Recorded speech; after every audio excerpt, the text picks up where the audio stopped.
വനമേഖലയിലുള്ള ജനങ്ങളെ ശരിക്കും ജീവിക്കാൻ സമ്മതിക്കാത്തത് ആരാണെന്നാണ് നിങ്ങൾക്ക് തോന്നുന്നത്? അത് കാട്ടാനയാണോ, കാട്ടുപന്നിയാണോ, അല്ലെങ്കിൽ KSEB പോലുള്ള സ്ഥാപനങ്ങളാണോ, വനം വകുപ്പ് കൂടി ഉൾപ്പെട്ട കേരള സർക്കാരാണോ? കേരള സർക്കാരാണെന്നാണ് എനിക്ക് പറയാനുള്ളത്. ഇത് പിണറായി വിരോധമായി കണക്കാക്കുന്നതിന് മുൻപ് ഞാൻ ഈ പറയുന്ന പോയിന്റുകൾ കൂടി നിങ്ങളൊന്ന് കേട്ടു നോക്കൂ. എന്നിട്ട് തീരുമാനിക്കൂ ഞാൻ പറയുന്നതിൽ കാര്യമുണ്ടോ ഇല്ലയോ എന്ന്. അതെ, ഇന്നലെ തന്റേതല്ലാത്ത കാരണത്തിൽ മരണപ്പെടേണ്ടി വന്ന അനന്തു എന്ന കുഞ്ഞു പയ്യന് വേണ്ടി തന്നെയാണ് ഇന്നത്തെ വീഡിയോ.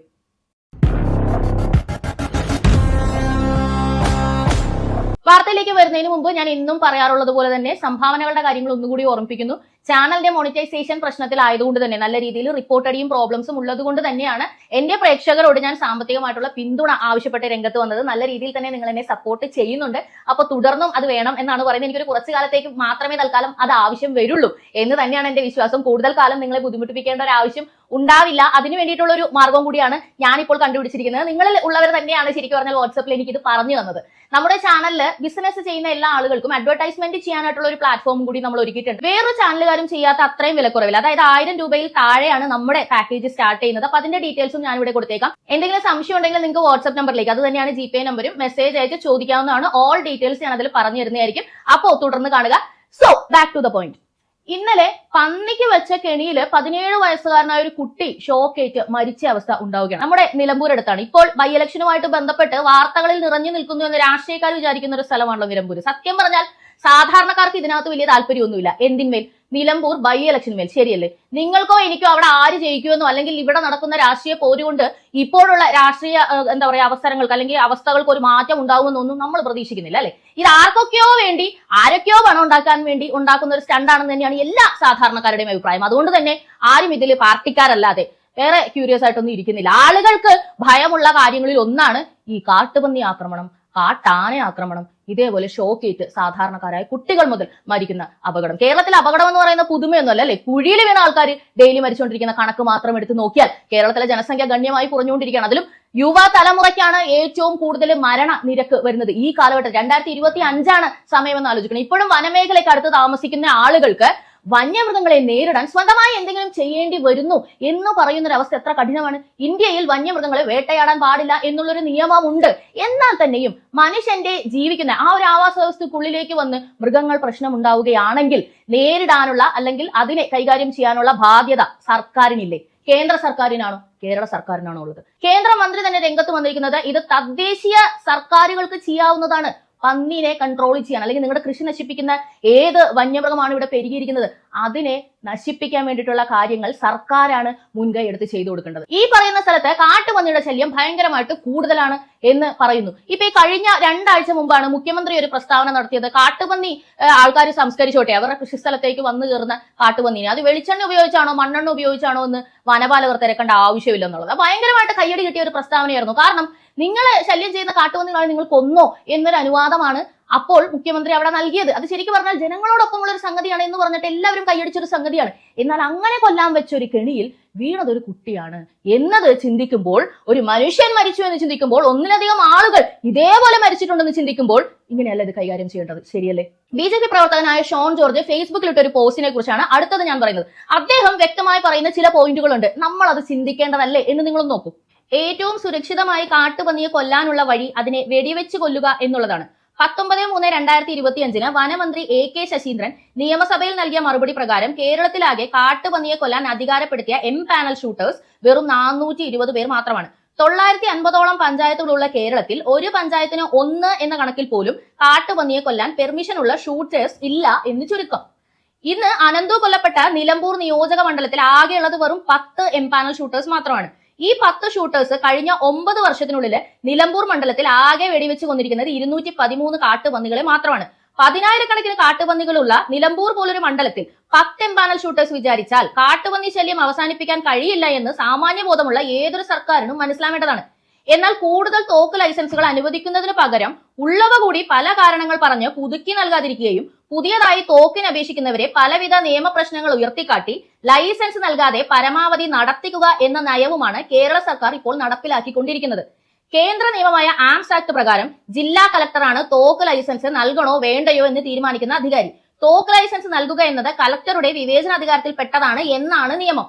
എന്നാൽ ഏറ്റവും രൂക്ഷമായ പന്നി ശല്യമുള്ള മലയോര മേഖലകളിൽ നിന്ന് തോക്ക് ലൈസൻസിന് അപേക്ഷ കൊടുക്കുമ്പോൾ ആ പ്രദേശങ്ങളിൽ മാവോയിസ്റ്റ് ഭീഷണിയുണ്ട് എന്നതടക്കമുള്ള അസംബന്ധങ്ങൾ ചൂണ്ടിക്കാട്ടി ലൈസൻസുകൾ നിഷേധിക്കുന്ന നിലപാടാണ് നിലവിൽ കേരള സർക്കാർ സ്വീകരിക്കുന്നത്. സർക്കാരിൽ നിന്ന് തോക്ക് ലൈസൻസുകൾ പരമാവധി കൊടുക്കാതിരിക്കാൻ ശ്രമിക്കണം എന്ന് വാക്കാൽ നിർദ്ദേശമുണ്ടെന്നാണ് കലക്ട്രേറ്റുകളിൽ ഇതുമായി ബന്ധപ്പെട്ട സെക്ഷനുകളിൽ നിന്ന് ലഭിക്കുന്ന വിവരം. ഇത്രയും കേട്ടിട്ട് നിങ്ങൾക്ക് എന്താണ് തോന്നുന്നത്? ശരിക്കും സർക്കാർ കൊണ്ടുവന്ന് അധികാരത്തിൽ ഇരുത്തി വെടിവെച്ച് കൊല്ലാൻ അധികാരം കൊടുക്കുന്ന ഷൂട്ടേഴ്സ് അത് സർക്കാർ കൊണ്ടുവരേണ്ടതാണ്. വനമേഖലയിലെ 950ഓളം പഞ്ചായത്തുകളിലായിട്ട് ആകെ കൊടുത്തിരിക്കുന്നത് 420 ഷൂട്ടേഴ്സിനെ മാത്രമാണ്. സാധാരണക്കാര് തോക്ക് മേടിച്ചിട്ട് ലൈസൻസ് ആക്കി വെച്ചിട്ട് നമ്മൾ വെടിവെച്ച് കൊല്ലാമെന്ന് വെച്ച് കഴിഞ്ഞാൽ അങ്ങനെ ഒരു തോക്കോ ലൈസൻസോ സർക്കാർ തലത്തിൽ നിന്നും കൊടുക്കുന്നില്ല. മാവോയിസ്റ്റ് ഭീഷണി ഉണ്ട് എന്നാരോപിച്ച് ഇവരിത് കൊടുക്കാതിരിക്കാൻ ഒരു കാരണമായിട്ട് കണ്ടെത്തുകയാണ്. കാരണം എന്താണ്? മുഖ്യമന്ത്രിയുടെ ഓഫീസിൽ നിന്നും എല്ലാവർക്കും അങ്ങനെ കൊടുക്കണ്ട എന്നുള്ള രീതിയിൽ ഒരു നിർദ്ദേശം ഉണ്ട് പോലും. ശരിയായിട്ടും എല്ലാവർക്കും തോക്ക് വാരിക്കോരി കൊടുക്കുന്നത് ശരിയല്ല. പക്ഷേ വനമേഖലയിലുള്ള വ്യക്തികളുടെ സുരക്ഷ സർക്കാരിന്റെ ബാധ്യതയല്ലേ? എല്ലാവർക്കും തോക്ക് കൊടുക്കണ്ട. അതിനു പകരം 950 പഞ്ചായത്തുകളിൽ 10,000-കണക്കിനുള്ള ഈ പന്നികളെ കൊല്ലാൻ വേണ്ടിയിട്ടുള്ള ആൾക്കാരെ കൊടുക്കാൻ പാടില്ലേ? ഷൂട്ടേഴ്സിനെ കൊടുത്താൽ മതിയല്ലോ. എന്തുകൊണ്ട് സർക്കാർ അത് ചെയ്യുന്നില്ല? പിന്നെ ഇപ്പൊ ഷോക്കേറ്റ് മരിച്ച സംഭവം തന്നെ എടുത്തു നോക്കൂ. KSEBിയിൽ നിന്നും അനധികൃതമായിട്ടാണ് ഈ വൈദ്യുതി എടുത്ത് ഇപ്പൊ ഇയാൾ ഇത് ചെയ്തിരിക്കുന്നതെന്ന് പറയുന്നത്. ഒരു സ്വകാര്യ വ്യക്തിയാണ്. ഒരുപാട് പേര് നിലമ്പൂർ ഏരിയയിൽ ഇത് ചെയ്തിട്ടുണ്ട്. ഇയാൾ പറയുന്നത് ഇയാൾ ഇറച്ചി വിൽക്കുന്ന ആളാണെന്നാണ്. അതായത് പന്നിനെ വിൽക്കാൻ അങ്ങനെ കെണിക്ക് വേണ്ടിയിട്ടാണ് ഇയാൾ ഈ സാധനം വെച്ചിരിക്കുന്നത്. അല്ലാതെ കൃഷിക്ക് പന്നിനെ നശിപ്പിക്കാൻ വേണ്ടിയിട്ടൊന്നല്ല. അത് എന്തോ ആയിക്കോട്ടെ. ഇത്രയധികം പന്നികൾ പെരുകുമ്പോൾ പന്നിക്ക് വേണ്ടി വാദിക്കാനൊന്നും ഒരു മനുഷ്യനെന്ന നിലയിൽ എനിക്ക് സാധിക്കില്ല, മറ്റുള്ളവർക്ക് സാധിക്കുമായിരിക്കും. പക്ഷേ ഞാൻ മനുഷ്യന്റെ കൂടെയാണ്, അയാൾ വിറ്റോട്ടെ. പക്ഷേ KSEB എന്ന് പറയുന്ന സർക്കാർ സ്ഥാപനത്തിൽ നിന്നും അനധികൃതമായി ഒരുപാട് പേര് കണ്ണിന്റെ മുന്നിലൂടെ ഇങ്ങനെ ഒരു അഴിമതി കാണിക്കുമ്പോൾ, വൈദ്യുതി മോഷണം എന്ന രീതിയിൽ ഒരു കാര്യം നടക്കുമ്പോൾ എന്തുകൊണ്ടാണ് അവിടെയുള്ള കലക്ടർ ആവട്ടെ മറ്റ് അധികാരികളാവട്ടെ പ്രതികരിക്കാതിരിക്കുന്നത്? സാധാരണക്കാരനായ ഒരാൾ 2 മാസം വരുന്നത് വൈദ്യുതിയുടെ ബില്ല് ആ പറയുന്ന ഡേറ്റിൽ നിന്നും അടക്കാനായിട്ട് ഒരാഴ്ച വൈകി കഴിഞ്ഞാൽ ഫ്യൂസ് വരാൻ നിങ്ങൾ വീട്ടിൽ വരുമല്ലോ. കട്ടെടുക്കുന്നവർക്ക് കുഴപ്പമൊന്നുമില്ലേ? വനമേഖലയിലുള്ള ആളുകൾക്ക് ഈ പറയുന്ന ഇലക്ട്രിക് ഫെൻസിംഗ് ആണെങ്കിൽ അതിന് കൃത്യമായ മാനദണ്ഡങ്ങൾ ഉണ്ടാക്കണം, അല്ലെങ്കിൽ വെടിവെച്ച് വന്ന് തീർക്കാനുള്ള നടപടികൾ ഉണ്ടാക്കണം. ഇതൊന്നുമല്ലാതെ വനമന്ത്രി എന്ന് പറയുന്ന ഒരു വ്യക്തിയെ തന്നെ നിങ്ങൾ നോക്കൂ, രാഷ്ട്രീയ പ്രേരിതമാണ് ഈ പറയുന്ന കൊലപാതകം, അല്ലെങ്കിൽ ഇതിന്റെ പറയുന്ന ഗൂഢാലോചന ഉണ്ടെന്നൊക്കെയാണ് അദ്ദേഹം പറയുന്നത്. എന്നിട്ട് ഇപ്പൊ പറയുന്നുണ്ട് അദ്ദേഹം അങ്ങനെ പറഞ്ഞിട്ടില്ല. പക്ഷെ ആ പറഞ്ഞത് വാർത്തകളിലൊക്കെ വന്നതാണ് അല്ലെ? അദ്ദേഹത്തെ സംബന്ധിച്ച് പറയുകയാണെന്നുണ്ടെങ്കിൽ ഒരു മൂത്രസഞ്ചിയും കയ്യിൽ പിടിച്ച് യാത്ര ചെയ്യുന്ന അത്ര വാർദ്ധക്യത്തിലെത്തി ഒരു ആരോഗ്യവും ഇല്ലാത്ത ഒരു വ്യക്തിയാണ് അദ്ദേഹം. അദ്ദേഹത്തോടൊപ്പം എപ്പോഴും അദ്ദേഹത്തെ പിടിക്കാനും അദ്ദേഹത്തെ ഒരു ടേക്ക് കെയർ ചെയ്യാനും ആളുകൾ വേണ്ട അവസ്ഥയാണ്. അദ്ദേഹത്തിന് പാർക്കിൻസൺസ് രോഗമുണ്ട്, നമ്മൾ കണ്ടിട്ടില്ല. അദ്ദേഹം ഇങ്ങനെ ഉറച്ചുകൊണ്ടാണ് ഇരിക്കുന്നത്. ഷുഗർ, പ്രഷർ പോലുള്ള അല്ലാതെയുള്ള കോംപ്ലിക്കേഷൻസ് ഉണ്ടെന്ന് തോന്നുന്നു. കാരണം നല്ല രീതിയിൽ മറവിയുണ്ട്. എന്താണ് പറയുന്നത് എന്നൊന്നും അദ്ദേഹത്തിന് തന്നെ ഓർമ്മയില്ല. പക്ഷെ അദ്ദേഹം പറഞ്ഞതാണ് എന്ത്? കുട്ടി മരിച്ചപ്പോൾ ആദ്യം പറഞ്ഞത് കോൺഗ്രസും ലീഗും പ്രവർത്തകരാണ്, അവർ റോഡിലേക്ക് ഇറങ്ങി പ്രക്ഷോഭം നടത്തി. അപ്പൊ ഇത് രാഷ്ട്രീയ പ്രേരിതമാണ്. എങ്ങനെ? നിലമ്പൂർ ഉപതെരഞ്ഞെടുപ്പിൽ സ്വരാജിനെ തോൽപ്പിക്കാൻ വേണ്ടി കോൺഗ്രസ് ഈ കുട്ടീനെ കൊന്നു എന്ന രീതിയിലാണോ ശശീന്ദ്രൻ പറഞ്ഞത് എന്ന് ചോദിച്ചാൽ അദ്ദേഹം പറയുന്നത് അങ്ങനല്ല പറഞ്ഞത്. പക്ഷേ ഇങ്ങനത്തെ കാര്യങ്ങൾ ഇവർ കോലാഹലങ്ങൾ ഉണ്ടാക്കുന്നത് രാഷ്ട്രീയ പ്രേരിതമാണ്. ഞാൻ ചോദിക്കട്ടെ, എത്ര നാളുകളായി ഇലക്ട്രിക് ഫെൻസിംഗിൽ പെട്ട് ആളുകൾ മരിക്കുന്നു? കോലാഹലങ്ങൾ ഉണ്ടാക്കണ്ടെന്നാണോ? മനുഷ്യർ ഇവിടെ മരിച്ചുകൊണ്ടിരിക്കുമ്പോൾ ഞങ്ങൾ മിണ്ടാതിരിക്കണമെന്നാണോ മന്ത്രി പറയുന്നത്? കോൺഗ്രസ് ഈ കേരള സ്റ്റേറ്റിന്റെ പ്രതിപക്ഷമാണ്. ഇതുപോലുള്ള കാര്യങ്ങൾ ഉണ്ടാവുമ്പോൾ മനുഷ്യർക്കൊപ്പം നിന്ന് പ്രതികരിക്കാൻ വേണ്ടി തന്നെയാണ് അവരെ ഇവിടെ ആക്കി വെച്ചിരിക്കുന്നത്. BJP പ്രതികരിക്കുന്നുണ്ട്. ഇപ്പോൾ ഞാൻ വായിച്ചത് BJP നേതാവിന്റെ പോസ്റ്റല്ലേ. അപ്പൊ എല്ലാവരും പറയുന്നത് ഒറ്റ കാര്യമാണ്, വനം വകുപ്പ് നല്ല രീതിയിൽ കൈകാര്യം ചെയ്യാൻ അറിയാത്ത, അതിനുള്ള ആരോഗ്യം പോലും ഇല്ലാത്ത ഒരാളെ വനമന്ത്രിയായിട്ട് ഇരുത്തിയിരിക്കുന്നതാണ് വനമേഖലയിലെ ജനങ്ങളോട് ചെയ്യുന്ന ഏറ്റവും വലിയ ദ്രോഹം. എന്തുകൊണ്ട് കഴിവുള്ള ഒരാളെ നിങ്ങൾക്ക് അവിടെ ഇരുത്താൻ കഴിയുന്നില്ല? LDF മന്ത്രിസഭയിൽ കഴിവുള്ള ആളുകൾ ഇല്ലാഞ്ഞിട്ടാണോ? പ്രായം കുറവുള്ള ചുറുചുറുക്കുള്ള ആളുകൾ ഇല്ലാഞ്ഞിട്ടാണോ എന്നതാണ് ചോദ്യം. പിന്നെ കുറെ ആൾക്കാർ പറയുന്നുണ്ട് കാട്ടിന്റെ അകത്തോണ്ട് വീട് വെച്ചിട്ട് പന്നി വരുന്നേ ആന വരുന്നേ എന്ന് പറഞ്ഞ കാര്യത്തിൽ എന്ത് അർത്ഥമാണ് ഇരിക്കുന്നത്? എന്റെ പൊന്ന മനുഷ്യരെ, നിങ്ങളൊക്കെ ജനിച്ചു വീണത് ഈ പട്ടണങ്ങളിലാണെങ്കിലും ഈ ലോകം ഉണ്ടായപ്പോഴേ ഇങ്ങനെയൊന്നുമല്ല.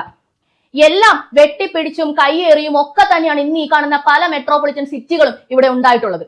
വനമേഖലയിലുള്ള ആളുകളെ പോലെ തന്നെ ഒരു കാലത്ത് ഇടുക്കി എന്ന് പറയുന്നതും അതുപോലെ കോട്ടയം എന്ന് പറയുന്നത് ഈ പറയുന്നത് ഇതെല്ലാം കാടായിരുന്നു. എന്ന് പറഞ്ഞാൽ എറണാകുളം എന്ന് പറയുന്നത് എന്തായിരുന്നു?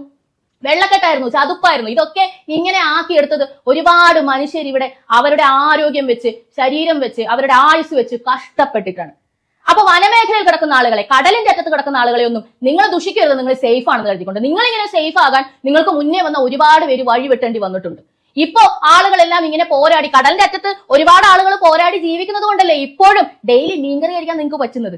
അതുപോലെ തന്നെയാണ് കാടിന്റെ ഭാഗത്ത് നിന്നുള്ള നമുക്ക് വിഭവങ്ങൾ നമുക്ക് വേണം, അവിടുത്തെ മനുഷ്യരും വേണം. എല്ലായിടത്തുള്ള മനുഷ്യർക്ക് ഇവിടെ വോട്ട് അവകാശമുണ്ട് അല്ലെ? ഈ പറയുന്ന വനമേഖലയിലുള്ളവർ കാടിനകത്തോണ്ട് വീട് വെച്ചെന്ന് പറഞ്ഞാൽ അവരുടെ വോട്ട് നിങ്ങൾ വേണ്ടെന്ന് പറയുന്നുണ്ടോ? ഇല്ലല്ലോ. അവിടെ നിങ്ങൾ ഇപ്പൊ നിലമ്പൂര് നിങ്ങൾ ഉപതെരഞ്ഞെടുപ്പ് നടത്തുന്നുണ്ടല്ലോ. അപ്പൊ ആളുകൾ ജീവനും കയ്യിൽ പിടിച്ചുകൊണ്ട് ഇവിടെ ജീവിക്കേണ്ട അവസ്ഥയാണ്. ഇപ്പൊ 5 മിനിറ്റ് ഈ വീഡിയോ ചെയ്യുന്നതിന് മുമ്പ് ഞാൻ കണ്ട വാർത്തയാണ്, കപ്പല് കത്തി. അതും ബേപ്പൂർ ആ ഒരു കടലിന്റെ ഏരിയയിൽ. ഒന്ന് ആലോചിച്ച് നോക്ക്. വിഴിഞ്ഞം തുറമുഖം വന്നതിന് ശേഷം ഇവിടെ ഇതുവരെ ഇല്ലാത്ത കപ്പൽ അപകടങ്ങളാണ് വന്നുകൊണ്ടിരിക്കുന്നത്. ഇതുവരെ തീരദേശവാസികൾക്ക് ഇങ്ങനെ ഒരു ത്രെട്ട് ഇല്ലായിരുന്നു. ഇപ്പൊ അതും കൂടി അവരുടെ തലയിൽ എടുത്തു വെച്ചൊരവസ്ഥയാണ്. അപ്പോൾ സർക്കാരുകൾക്ക് ഇതെല്ലാം കൃത്യമായി കൈകാര്യം ചെയ്യാൻ അറിയേണ്ടത് വലിയ വലിയ വലിയ വലിയ കാര്യമാണ്. അത് പറ്റില്ല, കേന്ദ്രമാണ് എല്ലാം ചെയ്യേണ്ടത്, കേന്ദ്രമാണെന്ന് പറഞ്ഞാൽ എന്റെ പൊന്ന് സർക്കാരെ നിങ്ങളൊന്ന് ഇറങ്ങിപ്പോ. കേന്ദ്ര സർക്കാർ മതിയല്ലോ. ഞങ്ങൾ ഈ രണ്ടിടത്തും ടാക്സ് കൊടുത്ത് രണ്ടുപേർക്കും വേണ്ടി ഇവിടെ നിന്ന് അതും കേട്ടി ഇതും കേട്ടി, ഇതിലും നല്ലത് ഒരിടത്ത് ടാക്സ് കൊടുത്താൽ മതിയല്ലോ. ഞങ്ങളുടെ കാര്യങ്ങളൊക്കെ മര്യാദയ്ക്ക് നടന്നു കിട്ടുകയും ചെയ്യും. നിങ്ങൾക്ക് പറ്റത്തില്ലെങ്കിൽ നിങ്ങൾ ഇറങ്ങിപ്പോവുക.